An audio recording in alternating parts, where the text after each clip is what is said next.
this is William Tincup and Ryan Leary. You are listening and hopefully watching the You Should Know podcast. Today we have Marissa on and a fantastic topic. So, what we're going to be talking about is the intersection or the relationship between anxiety, growth, and improvement. And during pre-show, we were already doing the podcast, unbeknownst to everyone else. We just didn't hit record. All the And good so, stuff is already done. it's all crap from here. It was all left on the cutting room floor. But anyhow, Marissa, would you do us a favor and introduce yourself and what you do? Absolutely. Well, thank you both, William and Ryan, for inviting me. It's a pleasure to be here and a treat to be able to speak with your audience. So thank you for listening. My name is Marisa Valente. I am an executive coach and a strategist with the Center for Modern Workforce Strategy. I've been working in this space of executive coaching with a particular focus and priority on sort of progressive employment and workplace strategies, which are meant to sort of help evolve the workplace strategies that were put in place that are a little bit more more finely attuned to industrial revolution era work versus knowledge work or work that is informed or led by technology. And I cut my teeth in the space working in finance. So I worked at Morgan Stanley at the very beginning of my career and then moved into the hedge fund and private equity space in a number of senior human resources roles. A lot of people, when they ask me, what do? I say, if you've ever seen the show Billions on Showtime, I'm the character Wendy.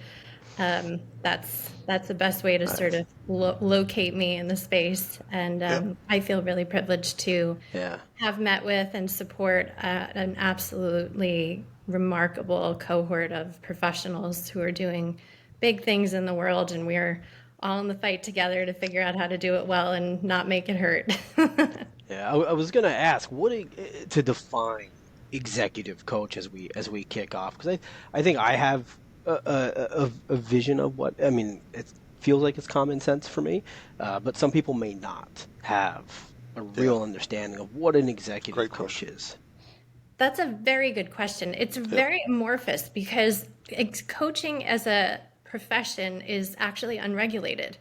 There is a regulatory-ish body called the International Coaching Federation, or ICF, of which I'm a member. But it's not therapy. That's the most important thing, right? But coaching and therapy have a lot of intersections. Well, my definition is long gone then. You killed me. Yeah. Oh, what was your definition, Ryan? I'm curious. Therapy. Okay. No. Productivity. Productivity, but therapy, because I have mentors and not coaches, but someone who kind of acts that way. But I almost look at it as therapeutic. Even though the coaching isn't, right? I understand that part. But the outcome, I feel, sometimes is therapeutic. And it's just, okay, I feel better now. I'm good. And I can move on with my day. We want you to feel that way. That's definitely in scope, totally. I kind of feel like I'm way off, though. You're not. They're not prescribing medications. So let's just make sure that we cover that part. Not prescribing medications. So here's the key difference, Ryan. What you said is, I want to feel better and I want to have a therapeutic experience with my coach. That's my goalpost. Hopefully, yes, right? If you're leaving feeling worse, we haven't done our job very well. The difference between coaching, as I think ICF would define it, is coaching is oriented toward the future. Let's help you look out into the horizon and help you have a little bit more of a clear direction on where you're trying to go and how you need to sort of be moving your rudder, if you're in a boat, to sort of put you in the direction that you intend. The difference between that and therapy is therapy often has a backward-looking component to it. We want to sort of sit down as therapists and look at your childhood and dissect your relationships with your parents or those kinds of things. That is out of scope for coaching. That's the kind of key difference. But it's not incorrect to say I should feel better or supported after I had a conversation with a coach as well as with a therapist. A lot of people tell me that it feels therapeutic. That's a compliment, and that's. Is there any benefit for a person that you're working with for them to have their therapist and coach communicate with one another? Very interesting question. Potentially, I've never had that request. Nobody's ever asked me, please speak with my therapist, but I just wondered if they could, like, if you HIPAA, okay, we get past that stuff, but like probably for from a HIPAA standpoint, you wouldn't be allowed to. The therapist probably wouldn't be able to share with me anything that the client had shared with them. right, But I will say many of my clients are in therapy as well as yeah, working with me as an Yeah. executive. they're just trying to get better. It's Right. trying to, like, again, it's not self-help. They're trying to get better. People that they're wired to always be improving, always trying to figure out like the next thing that they want to improve on themselves. From a personal side, it could be therapy. From a professional side, it could be coaching. Real basic question: can you coach someone that doesn't want to be coached? No, impossible. Right. Yeah. So they've got to want it. Yeah. So how do we get them? How do you know? Because you've been doing this for a while, both with your roles in HR and now. How do you know someone wants to be coached? Like they're really willing to put in the work or whatever the bit is. Because I can see someone saying they want to be coached. I'm really But talking about not. myself now. So I can You I know can what? see I'm gonna someone sit back. I'm gonna sit back. I want to watch you coach I can him. see someone Go ahead. say that they I This want want to to be see it. is coached. coaching I have session zero number interest. I have I. 47. zero interest. That's it. We're changing the layout. You are gonna Zero coach William, interest. and I'm gonna Zero sit interest in back. being coached. But you know what I'm talking about. You've interacted with these folks, right? So if you can't coach someone that doesn't want to be coached, how do you get them onto their next thing? Because they're not going to get anything out of it, right? So how do Yeah. you cut? How do you kind of, well, again, kind of graduate them or move them on to whatever they're going to do next? Right. So that's a really powerful question, William. And what I would say that's very interesting and unique about coaching and a difference between my having worked in-house for a firm where I was an HR person and people would be sent to speak to me Right. in certain scenarios, versus my work as an independent executive coach is people come to find me. Nobody gets sent to me like they're going to the principal's office. Right. Right. People, I get my clients referred to me through recommendations, or I work for a firm that has an internal coaching platform that is available as a resource to the employees. And so if they're dealing with something complex and they want to be supported, they go into this platform and do a search and find a coach who they think is well positioned to help them. But there's always a component of opt-in. Right. There's no forcing mechanism with coaching. Right. And I, So typically, oh, I'm go ahead. sorry, go ahead, No, no, Ryan. go. Finish your thought. I was just going to say, typically, in large firms, coaching is usually a gift to people who are considered high potential, right. and it's meant as a propeller to sort of send them to the next level. Because coaching just, realistically can be very expensive. And so most often organizations don't want to invest in employees who are on the fringe or show signs, like William said, of Right. having to be sent to the Mm-hmm. principal's office rather than given a little bit of extra tutoring because Right. they're potentially going to solve the big equation, right? Right.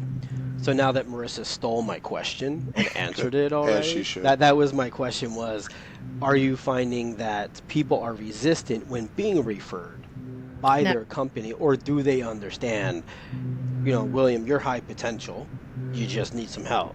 Like, we're gonna get you there. You're high potential. We actually see you as leadership. You're not Does getting does the pushback from phrase those does the people. phrase high potential, does that rub anyone the wrong way? It can feel insulting a little bit. So, so what I happens feel with like all I'm the? being judged right now. I think you're being judged. I think I'm judging you. So all High if you potential, Ryan and William, but you call yourselves high potential. I, I I feel if I've everyone's high potential, the word means nothing, right? So yeah. if you say that some are high potential, then you're also saying the organization is also saying that there are low potential people, right? By not saying it. Yeah, well, right? same thing as performance, right? Performance, high performers, low Yeah. performers. Every company needs average people. So you're making an argument that I've argued forever is that a team of all A players doesn't win. It's true. You need some C players in there in the mix.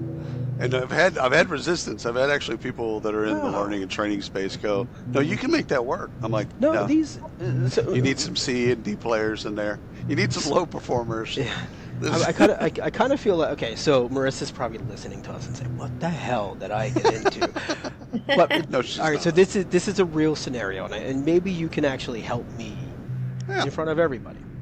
Let's do it. So back in the corporate days when I was with IBM, we had to go through our ratings, right? So 1 through 5, but you couldn't have too many ones as top performers, couldn't have too many fives, couldn't have too many in the middle. So I had to follow, right? I had to follow a prescribed path Oh, that's to horrible. rank my set of employees, the people that worked in my group, Mhm. within these 1 to 5s, and they had to fall within. Yeah, And so I had trouble with that. that's I had horrible. trouble with that because I understood, okay, you need so many high performers. If we're going to get to this level, here's where this person goes. If we got to make a cut, these are the Yeah, people but on the cutting block. it's just a horrible way to look at performance. Totally. I agree with Anyhow, that. But Marissa, you're the that's expert. that's Sorry. my question to Marissa is I don't know that this is exactly what you're coaching, but in my situation, I didn't know what to do there. And it Mm. created a lot of anxiety for me. I Oh, yeah. remember those days. Yeah. So that kind of thing doesn't come up in my coaching a Right. lot. And that reason why is because most of my clients find me at a point where they've already said, this is crazy. I'm not doing that. Right. I don't want to work at an organization that makes me make decisions that are unnatural and Right. basically zero sum. That is Hmm. beyond my sort of space where I feel like I can be in integrity as a human being, as a leader, and I want to do something different. And I will say many firms, I've worked at firms that have done that. Many firms have evolved their practices beyond that Yeah. in the last, Yeah. 5 to 10 years. And yet there are still many that do it, and it is anxiety producing. Absolutely. So what did you do in that scenario when you had a hard Gave time? them all, gave 'em all threes. You became a podcaster. I, I did. Well, actually, not far off. Not far off. Not gonna lie. I that was my last corporate job. Yeah. Yeah. That was Yeah. my last corporate job. Yeah. Okay. That wasn't the reason, but I think that has a lasting impression on me that if I were to go back into corporate, You'd be thinking about it. I would be thinking about that. Right. Yeah. Yeah, I would be thinking about that. And similar to how a CHRO may not go into an organization that's using a specific subset of technologies, I would not be able to go into an organization that required me to do that. Right. Yeah. I remember that vividly and I didn't like the feeling. Not that I didn't like managing the people in the group. Dude, I'd have given everybody threes and just moved on. That But process. You weren't allowed. You can't. You're not allowed to usually. It's a Yeah. forced curve. or Yeah. I'd have done it blind. So I would have just taken the names off the Yeah. thing and just filled it out, turned it in, and said, "Yeah." Yeah. And Not saying I didn't do that. So- but yeah. Marissa, quick question as we get into anxiety: what's the relationship between stress and anxiety? Or first of all, let me not be assumptive. Is there a relationship between stress and anxiety? That's a very, very big question. Yeah. Appreciate it. In 30 seconds. Yeah. No. I'm going to actually turn the question back to either you or Ryan because what I'm going to just say is that that answer depends on the individual. So, how would you define the relationship in your own life? So it's been explained to me, and I think I agree with it, that stress is the same today as it was 10,000 years ago. There are different stressors. So back then you were afraid of being eaten by a dinosaur, or where you were going to get your next water, or where you're going to lay your head, or etc. But there was basically a cadence to stress. Mm-hmm. Okay, so the cadence to stress right now, well, I have a roof over my head. I'm not really worried about food or water or any of those other things. I'm worried about other things like my kids going off to college, Okay, so I've got a stressor around that, but it's not like stress grew. It Right. just it's just different. Hmm. So I look at anxiety, the things that cause me anxiety, um, I don't I don't see a dot to dot relationship with stress between anxiety and stress. Like my anxieties, probably because I I'm acutely aware, I'm bipolar, and I'm acutely aware of the things that trigger me. Hmm. And so, like, if I have anxiety, I understand the anxiety, and so it doesn't create stress. Right. Where I can have stress about something, like financial stress, that's different for me, it's different than anxiety. So, Ryan, do you have a Not very similar? far, yeah, not very far off. Probably very, very similar, to be Yeah. honest. Yeah, I think and there are things that I stress about, and nothing specific that I can think of, but just there are things that I stress about or get stressed because of. See, I think society uses those words as synonyms. But I don't think they are. No, I don't either. But I think Yeah. that if you were to walk around and talk to people at a grocery store and say anxiety, stress, and they'd say, Chicken and "Yo, it's the egg, same." yeah. Yeah, it's the same stuff. Yeah. So, Yeah. anyhow, back Yeah. to the topic. Go No, ahead. it's Go ahead, Marissa. really, really powerful to hear your stories and how stress and anxiety show up in your life. And also, it's really beautiful to see how you've done the work to create sharper definitions between those two sort of energies in your life so that Yeah. they're less stressful, actually. Like, oh, I feel this. I know what to do. It's like, Right. I'm too cold. I better put a sweater on, Right. right? Yeah. And you're observant. Again, it's like great golfers. They're attuned. I'm not, but they're attuned to their body in such a way, like they can hit a shot and know, okay, my left elbow was up just an inch too high, Mm, which is insane for me. That's insane. I'm right, not in tune to my body. I'm in tune to my mind, right, but the rest of my physical body, I'm clueless, right. like absolutely clueless. Um, the next question around anxiety is because you've tethered it in a way that's really, really cool with growth and improvement. How do people make the most of their anxiety? I guess is the question that's underpinning for me. It's like, okay, well, if we're talking about improvement and growth, both Yeah. can be positive things. Yeah. Anxiety, how do we turn that into a positive? How do we turn Is that it into a negative? mechanism? Is it Oh, negative on it's a side? great point. Yeah, we look at it as negative, but I think that's just how it's been passed down, at In least to its me. You have in anxiety, its you're native bad. state is anxiety neutral, and do we add to it either negative or positive to it? That's I don't know. That's a great one. It's a really Now good question. now Marissa, you got to tell us. Now you got to break it down for us. Okay, so here's my frame on it. And again, this is my perspective is we can choose, right? It can be Yeah. negative, it can be positive. It depends Hmm. on what feels true for us in that moment. So Right. if anxiety shows up for you and it feels really like a propeller, great, good for you. If it feels unbelievably negative, that's where we start. Okay, this is horrible. We've got to address you exactly where you are, which is in de-stress about Right. anxiety, which is showing up in a negative way. For me, I would frame anxiety in the light of kind of like natural rhythms and patterns, right? So if we are in a period of high anxiety, which may be tipping us into a space of depression, Hmm. for some, I've been through that. Yeah.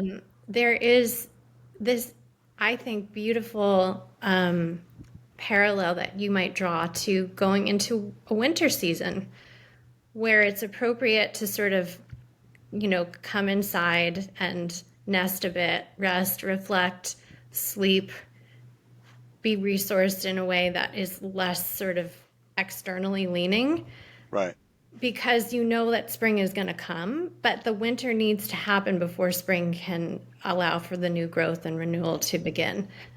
So, where the real anxiety and stress comes, and particularly in the West, a way that we run at 150 miles an hour without not Right. ever stopping, we don't allow for seasons to happen. That there's this that's not it's not permitted, right? Right. What do you mean you have to slow down? That's not going Yeah. to, allow for the bottom line to continue to grow an It's exponential. seen as a weakness.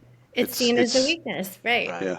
And or potentially a risk, a liability, you're not hardworking, right? All these weird labels get put on people, but the reality is we are part of nature, just like a tree or a tulip and a bear, right? And so to try to believe that we are never supposed to slow down or have seasons of inward looking experience would be to deny who we really are and how our bodies and minds need to work. And Do you, that's to me the frame that I would use in terms of positive or negative. Do you think do winter you, is negative? I don't know. no, well, I do because I'm not a cold weather person, but Okay. the, do you schedule the reflective period? Because this is for Native American folks or indigenous people really all over the world. The winter months are absolutely a time of reflection. Yeah. That's, you go to all around the world and basically it's the same thing from tribe to tribe. Um, so that was kind of scheduled, at least Right. pre-contact. That was scheduled. And again, for the listeners, for the before hunting season and before harvest and all those other things, it was a great time to reflect backwards and also to look forwards and kind of see what needs to change, if anything needs to change. It was also great family time, etc. The question I have is, in today in modern society, do you schedule reflection or do you allow reflection to happen when it happens? Beautiful question. I'm going to annoy you probably by saying again, it depends on the person. Marissa, you will not annoy me. You can't annoy me. Promise. Well, how I don't come have I that. can? I don't have. I It's don't not have that very gene. fair. No, we work together. Marissa, she's not going to annoy me. Anyhow, I Yeah. interrupted. I But I apologize. actually, Marissa, I knew you were going to say that because, well, you said it before, but two, Carry on. because as he's asking the question, I'm thinking, no, I don't schedule. I don't schedule. It's when it needs to happen for me, it kind of just forces me to do that. And it may be too Is late that when that crash happens. or is that burnout? No, I think long ago, maybe. Long Right. ago, I'd hit the point of like, all right, Your can't body, take it your, anymore. yeah, yeah. Your body would Right? say no more. Right. Now I think I've learned what that looks like. I learned Hmm. what I understand what good is for me, what bad is for me, and I think it just happens with age, right? And living through things. And now I understand and I could see what's happening when it's happening and I can slow myself down and say, okay, whether it's work, relationships, friends, kids, like I can see it and I can stop. And then I kind of go into my own little happy land and I can reflect on whatever I need to. But I don't have a scheduled time, Mhm. um, like you were talking about.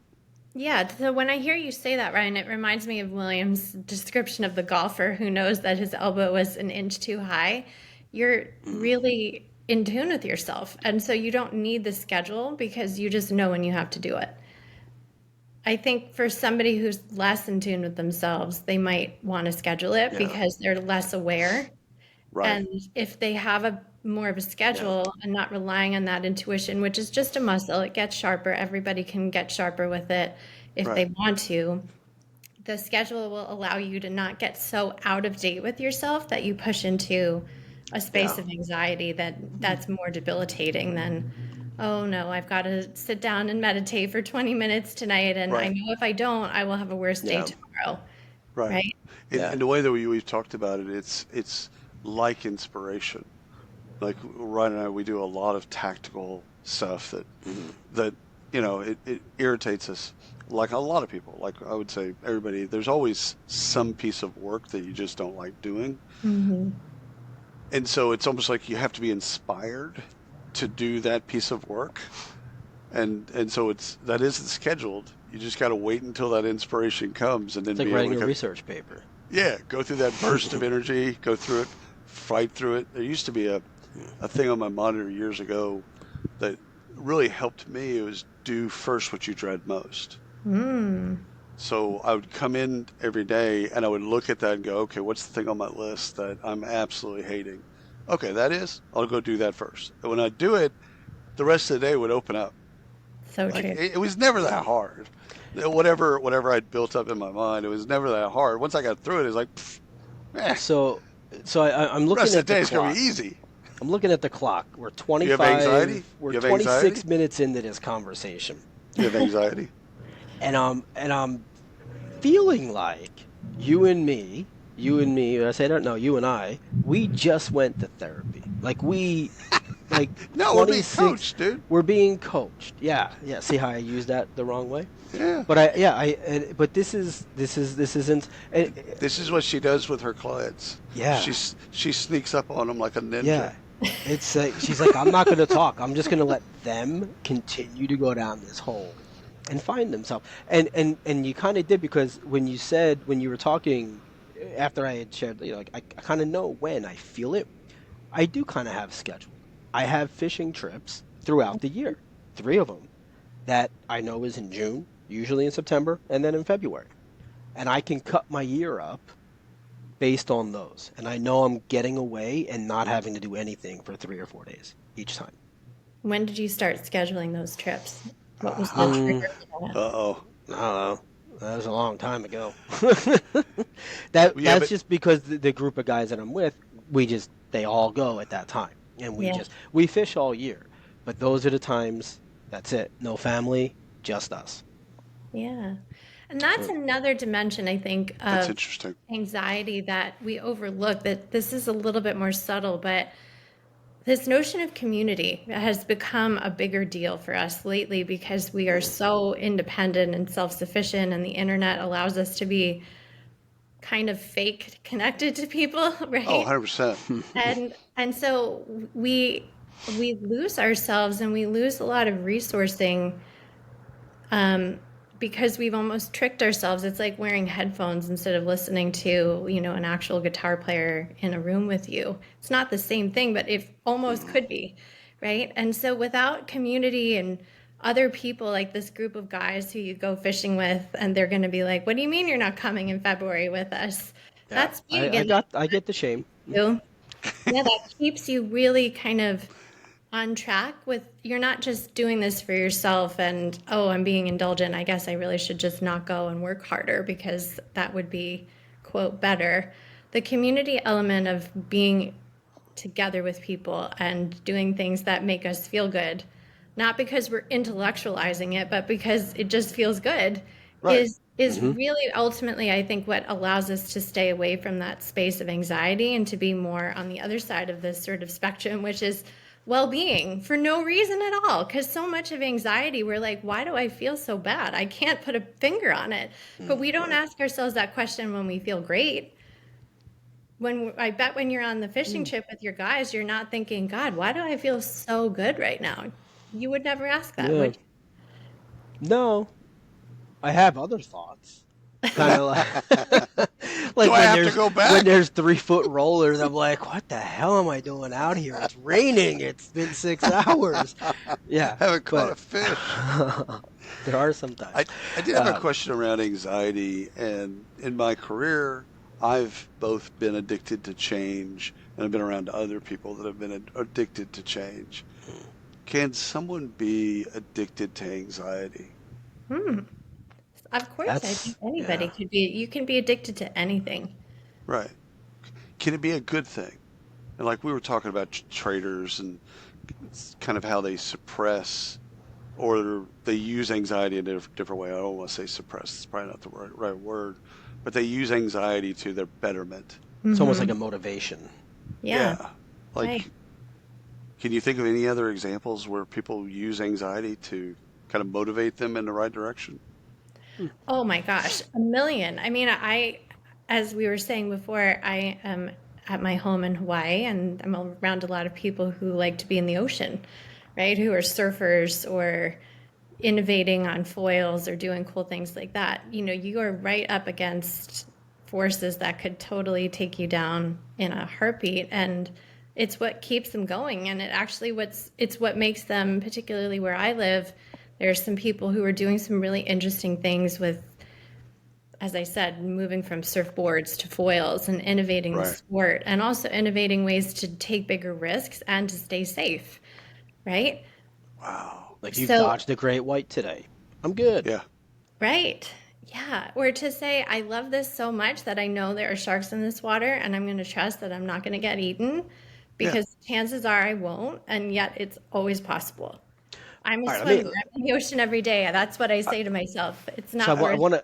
I want to ask you this question. That's This is fantastic. related to what you just said, Marissa, but this is my sick mind thinking here.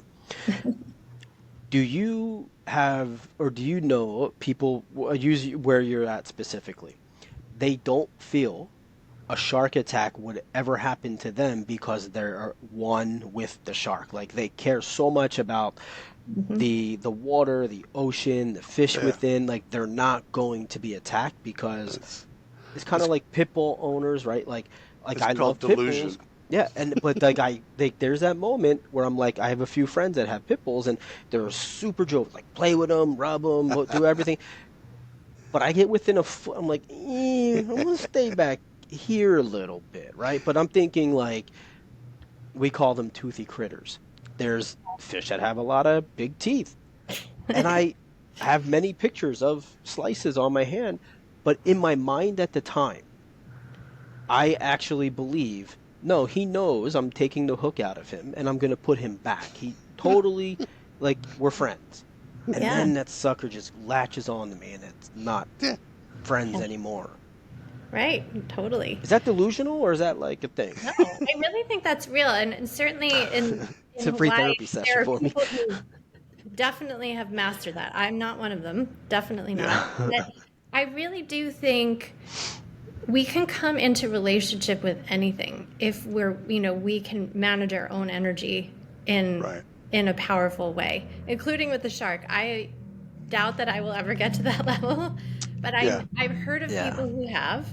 I'm sure you have as well, and I believe it. In the same way that your friends who have pit bulls really, really believe that this pit bull is never going to attack them because they have a relationship and there's Hmm. that deep trust. And I think with anxiety within ourselves, we can do that as well. I really think when like William is triggered in some way and he knows what his triggers are, and yet sometimes he can't avoid the triggers. I'm okay, now Sure. I've been triggered, but I know what to do. And I know I can get to the other side. And it's not necessarily comfortable or enjoyable, but I have resourced enough within myself. I'm around loved people who love me enough to help me through that, and it will be okay.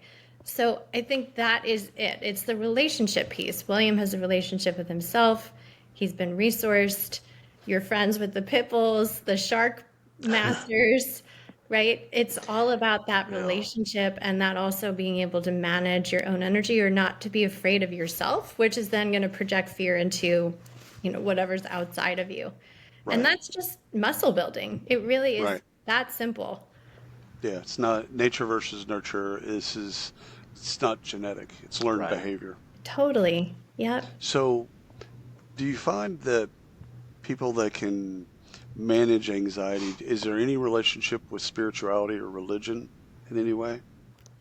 Often, yes. I think that's a Yeah. really powerful point to bring in. Yeah. But not everybody. I know plenty of people, many 100%. friends who are atheists or don't believe in God or what. Right. I think that's fine. Whatever it is for you that allows you to believe that it's not just up to you, Right. is what I think ultimately allows people to feel like they can handle hard things. Right. I was raised in a family where I have some incredibly loving people who are, I would say, truly like mastered the art of unconditional love. And I'm not saying that the family that I came from is perfect, but there's No. definitely some skill around how to love people, including people who find themselves in hard circumstances where they might be considered unlovable and they were still loved. And I think if you find yourself in community in whatever way with some people who can love you through the hard things, you can manage your anxiety. And sometimes you Right. don't have that, and spirituality or religion can be a very powerful sort of substitute for that. But really what I'd boil that down to is just safety, right? It's not Right. just up to you. You're not alone. You're held by something. Maybe it's a person, maybe it's a God, maybe it's the sky, whatever you need, but that you're held. Because I do think that we as humans are not intended or designed to be self-sufficient, as you know, we're so Right. told. I Right. really think that is actually going against nature. Mm. And when we can forgive ourselves for not having to be totally self sufficient or not being great at it because we're not supposed to be, that's when some of the power comes back online where you can then manage some of the hard moments. And this self-sufficiency is getting back to nature and understanding that there's a relationship between you and trees and animals and the sky, the land, all of that type stuff. Mm, yep. Yep. Interesting. Sounds like you have a relationship with nature yourself. Yeah, I was taught that. I mean, it's just Cherokee philosophy is that there's man, spirit, land. So think of a Venn diagram with three circles. So man has relationship with spirit. Man has relationship with the land. The land has relationship with spirit. We don't know about that. So Oh, there's things that we know, and then there's things that we don't know. right, And so, but it's all interconnected. And so right. a lot of tribes have the same kind of belief system, at least here in North America, that everything's interconnected. Yeah, Everything. So thinking of us being more than or self-sufficient in some way is just silly. totally. So yeah, but that's just I mean that's just Cherokee philosophy. How do you I say breakdown, that's not the right phrase, but when you're first working with a client that's just been referred into you, it's your first call or first couple calls, how are you trying to figure them out in terms of what they need? Because if they could express what they need, then I'd have to, for me, I'd have to like, okay, is that actually what they need?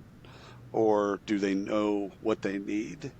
Or can they express what they need? So like, how do you, and I say map it, that's not the right Was phrase the either. intake.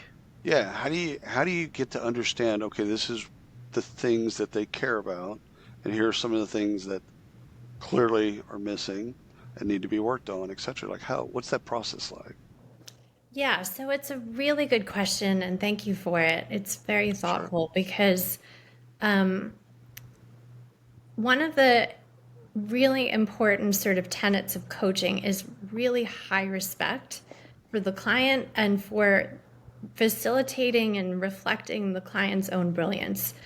That the coaches, different from therapists, don't have the answers, and we're going to tell you what's wrong with you and Right. pathologize or whatever. Right. It's it's a very high respect process, and this is the benefit of also there being a little bit of structure and regulation around coaching because we all learn how to do this in a way that is consistent across the industry. That we allow our clients, because it's often the case that they aren't necessarily used to being listened to, and to have a sort of a floor to just share whatever they need for as long as they need with somebody who's captive and committed to understanding them, or at least trying to. So you, William, might, you know, as my new client, say, God, I have no idea how to be a coachee. I've never done this before, and yet I know it's a great thing, and I'm glad my company is paying for this, and I don't really know what to do, but this is all the stuff that's on my mind. And I say to them, great, then let's just have like a verbal, let it all out, take as long as you need. Don't worry about being coherent, maybe for the first time all week. Be as incoherent as you want, leave nothing out, say the things you think you can't say to anybody else. And my job is to listen really carefully and to notice what I notice and to Right. notice the patterns in what they're saying or the inconsistencies, and then to reflect back, this is what I heard you say. Did I get that right? Did I get that wrong? What in that reflection feels like something that you want to double click on? And from there, we kind of keep drilling down or peeling the layers of the onion further and further. And we start to, after we've built up a little bit of trust or let all the air out of the balloon as sometimes is necessary, start to distill a little bit more clearly, what do we want to work on? Because we can't boil the ocean, obviously, but we can cover a lot over. Usually my clients work with me over a 10 session arc, and we usually achieve some major changes over 10 sessions, and usually there's more after that, but we create a new arc, just like a new season in a TV show. Right. But that's how we start. And so it's very, very respectful of the client's own awareness and brilliance, even if they don't see it. And the coach's primary opportunity is to act as a mirror and a reflection of what they're hearing, because it's often the case, I'm sure you guys see it as well as podcasters, you don't always know what you're saying until you listen to yourself back and you're like, oh, wow. Right? All How right. often does that Right. happen to you? Last question for me is, first of all, thank you. But there is a bit about therapists having a therapist, like a therapist that works with just only therapists. Are there coaches that just work with other coaches? Like, do you have a coach? So I do have a whole cohort of other coaches who are my colleagues. Right. And we actually meet regularly to do sort of training. We like kind of do teach-ins for each other, and to also share thematically what we're seeing, what's challenging in our clients' sort of relationships, organizationally. How are we wanting to shift as individuals, and how do we leverage each other?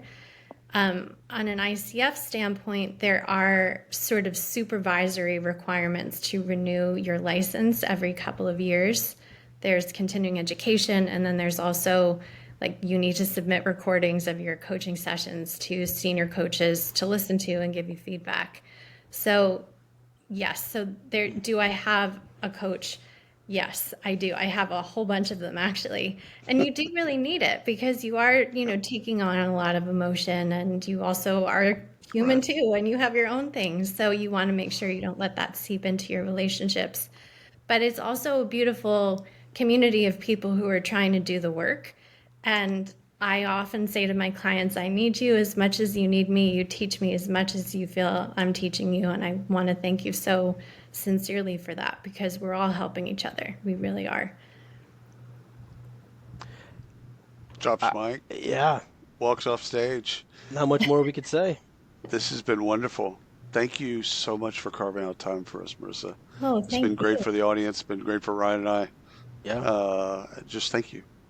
Thank you. I really loved it. You guys have a great energy. You made me feel so comfortable, and I get nervous sometimes being recorded. So thank you for We're just jealous of you being in Hawaii. That's all this is about. Yeah. Just understand we'd rather be where you're at than where we're at. well, come But on thank down you. and visit anytime. All right. Live coaching, here we come.